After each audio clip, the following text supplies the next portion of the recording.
Alright, लेकिन sir अब क्या लग रहा है, कल की निफ्टी के परफॉर्मेंस को देखने के बाद आपको लग रहा है ये मार्केट ओवरसोल्ड है? देखो डेटा पर है और दो तरीके से मैं दो तरीके से आपको बताता हूँ कल क्यों ओवरसोल्ड होने के सिग्नल आए हैं। ओवरसोल्ड होने का मतलब ये नहीं कि और नहीं गिर सकता, ऑफ कोर्स गिर सकता है। ओवरसोल्ड मार्केट डीप ओवरसोल्ड हो सकता है करेक्ट। ओवरबॉट मार्केट मतलब और बहुत ज़्यादा ओवरबॉट भी हो सकता है, तो किसी भी तरफ इरेशनल मूव आ सकता है। लेकिन कुछ कुछ डेटा है वो जो आपको जानने समझना चाहिए। हो सकता है आज की उछाल के बाद जो शॉर्ट कवरिंग वगैरह हो तो वो एक ओवरसोल्ड वाली सिचुएशन सुबह ही खत्म हो जाए। अच्छा, क्योंकि जनरली ओवरसोल्ड होने के बाद रिकवरी आती है। अब रिकवरी स्क्रीन पर आ जाती है तो अच्छी बात है, लेकिन अब गैप से आ रही है, कैसे आ रही है वो आपके हमारे हाथ में नहीं है। क्यों? पहला विक्स को देखिए, कल विक्स ने एक साल का लो बनाया 27-17 पर, ठीक है। पिछली बार 4 जून 2024 को विक्स इतने हाईएस्ट लेवल पर पहुंचा था, ठीक है, और 4 जून को निफ्टी घटा था 6%, ठीक है। उस समय तो विक्स 34-34 के आसपास पहुंच गया था। लेकिन जब विक्स 4 जून के 24 के बाद, अब ये आप सुनो कितना हो गया, एक साल से भी ज़्यादा का हो गया, तो ठीक है। yes. उसके बाद एक महीने में निफ्टी 2400 पॉइंट यानी 11% दौड़ा था। तब ट्रिगर क्या था? इलेक्शन का डर था, सीटें 240 आई बीजेपी की, विक्स बढ़ गया, मार्केट 6% घट गया। लेकिन बाद में देखा ये तो बड़े आसानी से सरकार बना रहे हैं, कोई जोड़ तोड़ नहीं है, मोदी जी से पहले से ज़्यादा मजबूत हो गया है। और जैसे ये समझ में आया, एक महीने में 2400 पॉइंट दौड़ गया। सिमिलरली आज आपका विक्स है 27 पे, कल विक्स 27 हो गया।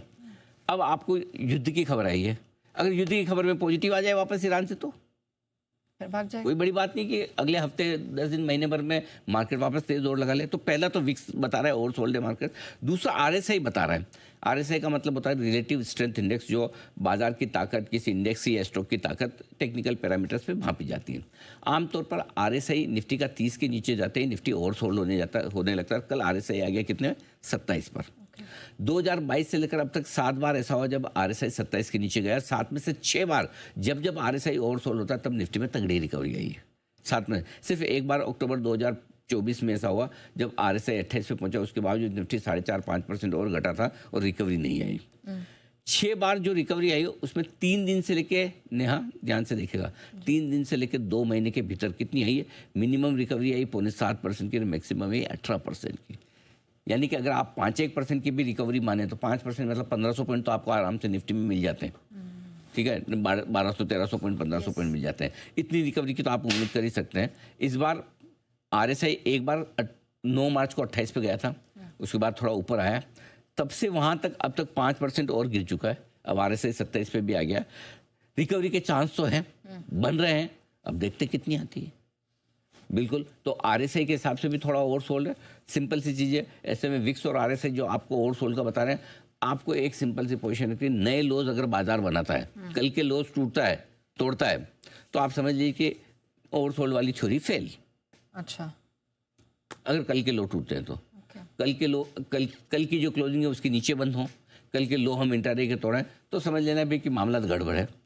बाकी सब चीज़ छोड़ दो। अल्टीमेटली स्टॉक मार्केट में काम एक ही चीज़ से होता है, कौन खरीद रहा, कौन बेच रहा है, कितना खरीद रहा है, कितना बेच रहा है। अगर अच्छी से अच्छी खबर पे कोई स्टॉक बेचेगा तो स्टॉक गिर जाएगा, खराब से खराब खबर पे गिरेगा, खरीदेगा तो बढ़ जाएगा। तो इसलिए आपको अंदाज लग जाएगा। तो कल के लोज आपके लिए एक तरह से ब्रह्म लेवल हो गए, ठीक है ना। ऑलराइट, चलिए हमने एक ब्रॉडर ट्रेड सेटअप सेंटिमेंट समझ लिया, लेकिन